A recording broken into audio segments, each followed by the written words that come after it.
নমস্কার। যুক্তি তর্ক সঙ্গে অর্কই আপনাদের স্বাগত। আপনাদের সঙ্গে আমি অর্কপ্রভ সরকার। আপনাদের সনির্বন্ধ অনুরোধ, চ্যানেল সাবস্ক্রাইব করবেন, থ্যাঙ্কস বাটনে ক্লিক করতে ভুলবেন না। দেখুন, নির্মম মহিলা আমাদের প্রাক্তন মুখ্যমন্ত্রী কি করবেন ভেবে উঠতে পারছেন না। যেন তেন প্রকারেণ ভেসে উঠতে চাইছেন। একে নিজের দলের গুটি কয়েক লোক পড়ে আছে, কজন শেষ পর্যন্ত তার সঙ্গে থাকবে সেটা নিয়েও দিদিমণির সংশয় আছে। কল্যাণ অকল্যাণ, এরাও কতদিন থাকবে বলা খুব মুশকিল। যেভাবে কল্যাণ প্রতিদিনই দিদিমণির মুখের উপর যা খুশি বলছেন, দিদিমণি ভাবতেই পারেননি এতদিনের গৃহবৃত্ত এভাবে মালকিনের বিরুদ্ধে বিদ্রোহ করতে পারে। কিন্তু ওই চিরদিন কাহারও সময় সমানো নাহি যায়। দিদিমণি তার সব থেকে সুখের সময়টা কাটিয়েছেন।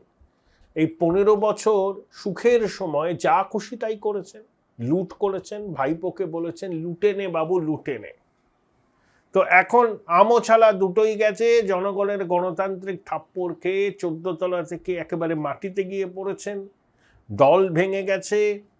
মুখ্যমন্ত্রী বিধানসভায় দাঁড়িয়ে বলেছেন যে দিদিমণি যে প্রতিষ্ঠিত চোর সেটা তিনি প্রমাণ করে দেবেন।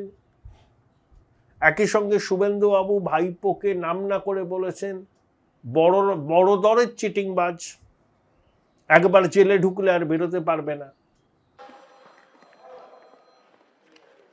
একটি বড় স্ক্যাম সামনে এসেছে,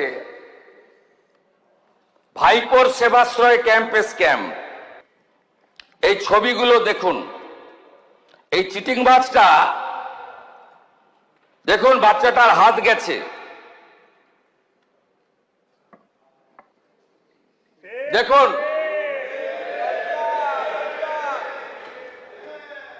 দেখুন আরেকটা বাচ্চাকে কিভাবে বিকলাঙ্গ করেছে। দেখুন,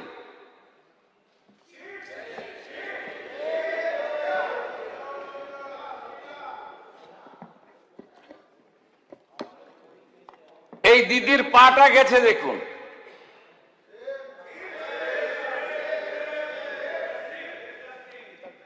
এ যেটা করেছে এই চিটিংবাজ ভাইপো, আল্ট্রাসোনোগ্রাফি মেশিন বাইরে নিয়ে গেছে, এক্সরে মেশিন বাইরে নিয়ে গেছে, সরকারি হসপিটালের ডাক্তারদের বাইরে নিয়ে গেছে, মেডিকেল কলেজের স্টুডেন্ট মুখ্যমন্ত্রীকে চিঠি দিয়েছে। মেডিকেল কলেজের স্টুডেন্ট ডাক্তার হতে পারে, চিকিৎসা করতে পারে? তো একবার ঢুকলে বেরোবে না। এ তো খুনের মামলা। একে কেউ বাঁচাতে পারবে না। এই চিটিংবাজ ভাইপোকে কেউ বাঁচাতে পারবে না। আগে তো সবকে তুলবো। সব আল্ট্রাসোনোগ্রাফি মেশিন সিজ হয়েছে, সব এক্সরে মেশিন সিজ হয়েছে। দিলীপ মন্ডল তার গোডাউন থেকে এই সকল সেবাশ্রয় 25-এ ওষুধ সিজ হয়েছে, যেটা 21 সালের ওষুধ, এক্সপায়ারি ওষুধ দিয়েছে। তার দিদিমণি একটু টেনশনে আছে। আর দিদিমণিকে তো কেউ বিশ্বাসই করে না। কারণ ভারতীয় রাজনীতিতে সব থেকে বড় গদ্দার কে? এই প্রশ্নের উত্তর দিলে আমি আপনাদের কোনো পুরস্কার দেব না। সবাই জানে ভারতীয় রাজনীতিতে সব থেকে বড় গদ্দার কে। One and only Mamata Banerjee. অটলজির পিঠে ছুরি মেরেছিলেন, সোনিয়াজির সঙ্গে বিশ্বাসঘাতকতা করেছিলেন। বিশ্বাসঘাতকতার একটা ট্র্যাক রেকর্ড আছে দিদিমণি। সেই দিদিমণি একে তাকে গদ্দার বলে বেড়ান। নিজের স্বার্থ, ভাইপোর স্বার্থ, এছাড়া উনি কিচ্ছু বোঝেন না। খুব হিংসুটে মহিলা, জেনে রাখুন, খুব হিংসুটে মহিলা এবং প্যাথোলজিক্যাল লায়ার। 100টার মধ্যে 99.99% মিথ্যা কথা বলেন। সেই দিদিমণির খুব স্বাদ হয়েছে দিল্লিতে গিয়ে যন্তর মন্তরে ওই ককরোচ জনতা পার্টির অবস্থান বিক্ষোভে সামিল হবেন। একটু সংবাদ মাধ্যমে একটু নজরে পড়বেন, একটু লাইমলাইটে আসবেন, বাইট টাইট দেবেন, নাটক করবেন, ওটাই উনি চাইছেন। কারণ এখানে তো আর উনি সংবাদ মাধ্যমকে ফেস করেন না, যা করেন ফেসবুকে, মোনোলগ, নো ডায়লগ। এই যে 21শে জুলাই ধর্মতলার সমাবেশে আবার অবিশ্রান্ত মিথ্যা কথা বললেন। সব থেকে বড় মিথ্যা কথা, ওনার নাকি কোনো নিরাপত্তা নেই। উনি Z+ ক্যাটেগরির সিকিউরিটি এখনো এনজয় করেন, কারণ উনি প্রাক্তন মুখ্যমন্ত্রী, এটা তার অধিকারের মধ্যে পড়ে। করেন। দিদিমণি দিল্লি গিয়ে ঘোলা জলে মাছটি ধরবেন। দিদিমণি ভাবছেন এই ককরোচ জনতা পার্টির আন্দোলন এমন একটা চেহারা নেবে এবং সেই আন্দোলনে প্রতিষ্ঠান বিরোধিতার স্বর এতটা তীব্র হবে আগামী দিনে, সেই আন্দোলনের সহযোগী হিসাবে থাকতে পারলে রাজনীতির রুটি শেখাটা সহজ হবে এবং 2029 লোকসভা নির্বাচনে তিনি আবার স্বমহিমায় ঘুরে দাঁড়াতে পারবেন না। ভূতের ভবিষ্যৎ থাকতে পারে, দিদিমণির রাজনৈতিক ভবিষ্যৎ নেই, ভাইপোর নেই। কারণ বাংলার মানুষ এই পিসি ভাইপো ডুওপলি কি সেটা 15 বছর ধরে দেখেছে, হারে হারে দেখেছে, বুঝেছে। এবং 4 মে 2026 পিসিমণি ক্ষমতা থেকে বিদায় নেওয়ার পর পশ্চিমবঙ্গের কোটি কোটি মানুষ গঙ্গা জলে স্নান করে পাপ মুক্ত হয়েছে। তাই দিদিমণি যতই ভাবুন যে ককরোচ জনতা পার্টির আন্দোলনের মঞ্চে যাবেন, গরম গরম কথা বলবেন, মোদী সরকারের বিরুদ্ধে তিনি একজন আপোষহীন যোদ্ধা, এটা রাজধানী দিল্লির মাটিতে বলবেন, অখিলেশ সোনিয়াজির সঙ্গে দেখা করে ইন্ডিয়া জোটকে চাঙ্গা করার চেষ্টা করবেন। আর ইন্ডিয়া জোটকে ভেঙেছিলেন তো আপনি। মল্লিকার্জুন খার্গেকে প্রধানমন্ত্রী পদপ্রার্থী হিসাবে আপনি বলে দিলেন, কারোর সাথে কথা না বলে। অর্থাৎ রাহুলকে আটকাতে হবে, এটাই তো আপনি করেন।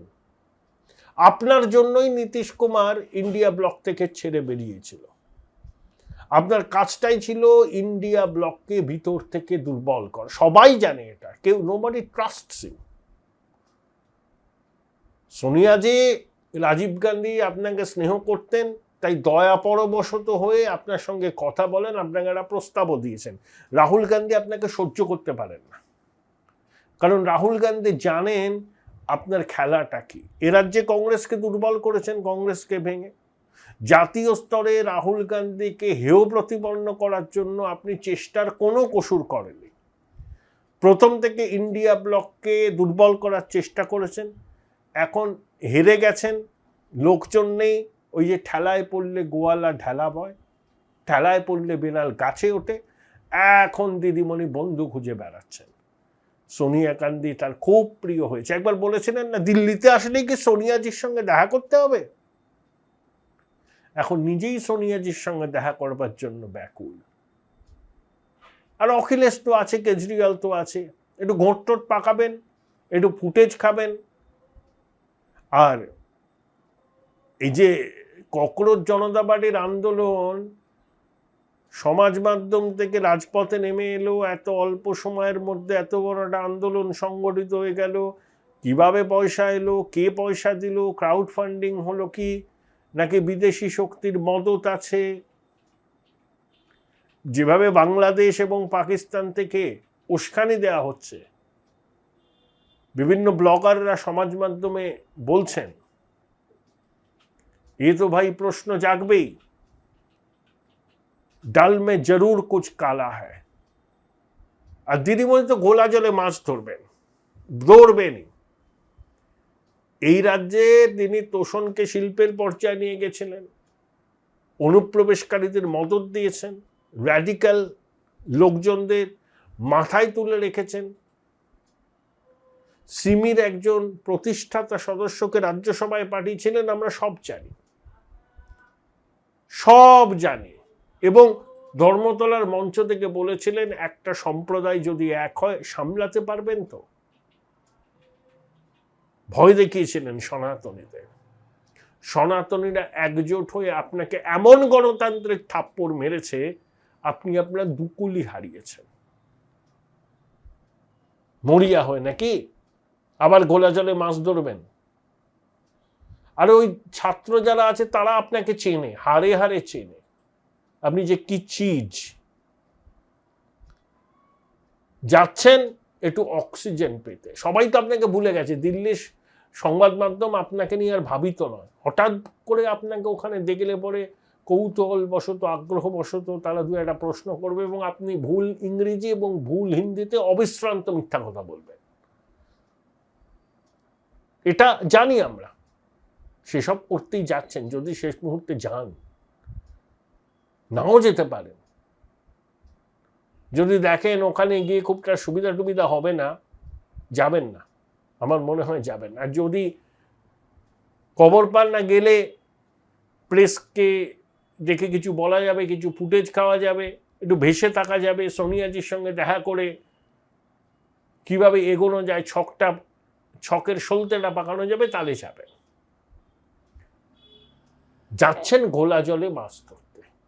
আর আপনার এসব নিয়ে বলার কোনো অধিকার আছে? আপনার জমানায় চাকরি বিক্রি হয়েছে, 17 রকম দুর্নীতি হয়েছিল আপনার জমানায় চাকরি দেওয়া নিয়ে। ওটাও তো শিক্ষা ব্যবস্থার সঙ্গে যুক্ত। শিক্ষার আপনি একদম মেরুদণ্ডটা ভেঙে দিয়েছেন। চলতি বাংলায় বলে না, মামাসি হয়ে গেছে শিক্ষার। আপনি যাচ্ছেন শিক্ষা কম্পিটিটিভ পরীক্ষার অনিয়ম নিয়ে অবস্থান বিক্ষোভে সামিল হতে। ধ্রাষ্টামরও একটা সীমা আছে। নিজের রাজ্যে শিক্ষাটাকে মায়ের বুকে পাঠালেন, চুরি করলেন, মন্ত্রী চুরি করে জেলে গেল, মানিক জেল খাটলো। যেখানে যেখানে নিয়োগ হয়েছে সরকারি নিয়োগ দুর্নীতিতে ভরা, আপনি যাচ্ছেন ওখানে সহমর্মিতা জানাতে। আপনাকে তো মঞ্চে উঠতে দেওয়া উচিত না ওই সিজেপির বাচ্চাগুলো। ওদের তো জানা উচিত যে আপনি পশ্চিমবঙ্গের শিক্ষা ব্যবস্থাটাকে কিভাবে ধ্বংস করেছেন। আপনি যাচ্ছেন সহমর্মিতা জানাতে, কোনো লজ্জা শরম আপনার নেই। আরে লোকের তো একটু লজ্জা হয়, বয়স হলে একটু লজ্জা হয়, কৃতকর্মের জন্য অনুশোচনা হয়, কিচ্ছু নেই। নির্লজ্জের মতো, বেহায়ার মতো মিথ্যা কথা বলে চলেছেন, এখনো বলে চলেছেন। দেশের মানুষ দেখছে আর হাসছে, তারা আর কি বা করবে? এবং দুশো মজা পাচ্ছে আপনাকে দেখে। আপনার এই মরিয়া মনোভাব দেখে এটাই বোঝা যাচ্ছে যে আপনি নিজেই খুব সন্দিহান আপনার রাজনৈতিক ভবিষ্যৎ নিয়ে। আমি আবার বললাম, ভূতের ভবিষ্যৎ থাকতে পারে, কিন্তু আপনার কোনো রাজনৈতিক ভবিষ্যৎ নেই দিদিমণি। মিলিয়ে নেবেন আমার কথাটা। এ ভাই ভাই, এটা মডেল না খাতা। আর কত ফটোগ্রাফি করবি? চুপ কর, সামনে মাধ্যমিক, নোট জোগাড় করে পড়তে হবে। কবে পড়বি ভাই? গ্যালারি তো নোটের লাইব্রেরি আর স্টোরেজে পিডিএফ এর ছড়াছড়ি। ধুর, কোনটা পড়বো কোনটা ছাড়বো কিছুই তো বুঝতে পারছি না। আরে তাহলে মৌলিক লাইব্রেরির বই পড়। ওদের সম্রাট এক্সক্লুসিভ সাজেশন বইগুলোতে পাবি সমস্ত গুরুত্বপূর্ণ এমসিকিউ, এসএকিউ ও বড় প্রশ্ন একেবারে উত্তর সহ। কমন পাবো তো? টপারদের জিজ্ঞেস কর। সম্রাট এক্সক্লুসিভ সাজেশন মাধ্যমিক, ভালো রেজাল্টের পাসওয়ার্ড। উচ্চ মাধ্যমিকের পর উজ্জ্বল ভবিষ্যৎ গড়তে NCHMCT পর্যটন দপ্তর, ভারত সরকারের hospitality and hotel management, Paschimbanga সরকারের মাকাউটের BBA BCA, fashion design, aviation tourism, culinary arts পড়ো SBI HM কলেজে। স্টুডেন্ট ক্রেডিট কার্ড ও ব্যাংক লোন পাবে SBI HM এ পড়লে। কোর্সের শেষে SBI HM দেশ ও বিদেশে চাকরির ব্যবস্থা করে থাকে। SBI HM হলো পশ্চিমবঙ্গের সেরা ম্যানেজমেন্ট কলেজ। SBIHM.com।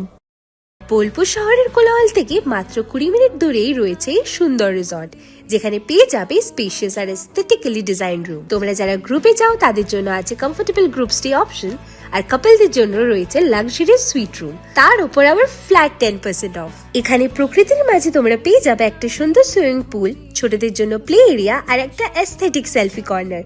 প্রপার্টিটা পুরোটাই পেট ফ্রেন্ডলি আর এখানে আছে অনেক কিউট ছোট ছোট র্যাবিটস। সকালের ব্রেকফাস্ট থেকে ডিনার পর্যন্ত পেয়ে যাবে একদম হোমলি কমফর্ট ফুড, যা এক কথায় অসাধারণ।